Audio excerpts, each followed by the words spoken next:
Únia žien vo Vrbove pravidelne organizuje rôzne kultúrne, ale aj športové podujatia. No pripravená je vždy podať i pomocnú ruku obci.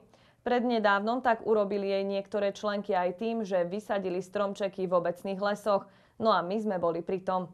Pracovnú sobotu si nedávno urobili členky Vrbovskej únie žien, keď sa rozhodli pomôcť obci s vysádzaním stromčekov.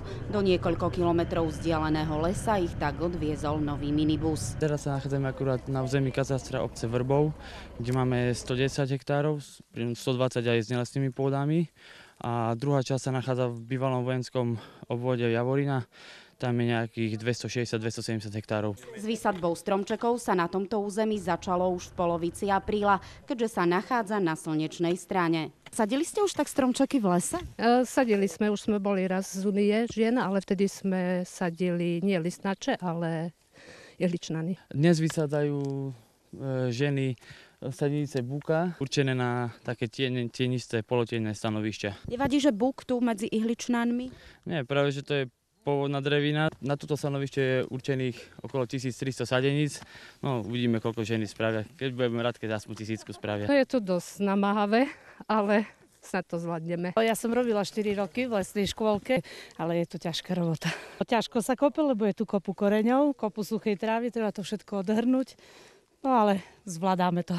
Ešte pred samotným sadením, že nám lesník podrobne objasnil ich náplň práce. V prvom rade si nájdeme miesto, strhneme najprv trsu tráv, dáme to dole, aby sme mali peknú hnedú jamku. Začneme ju prekopovať čelom od vrchu až dole, prekopeme si ju, vykopeme jamku. V podstate zasadíme sadeničku a udupeme, trošku upravíme a môžeme ísť ďalej. Ako vám to ide? Pomaly. Máte doma záhradu? Takú menšiu. Vysadzate tiež nejaké stromčeky? Ani nie. Manžel sa o to stará. Ako vám ide takáto robota? Biedne. Máte aj doma nejaké stromčeky? Sadíte aj doma na záhrade? O to sa stará manžel. Dneska vám tu nechýba? Tak zase má doma prácu, takže Že ostal máte to doma. tak Hej.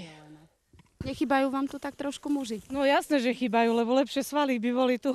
No ale tak, čo už, psychická podpora tu je, jedného tu máme, takže áno, zničíme ho dnes. Nie je to také jednoduché, ako sa to zdá.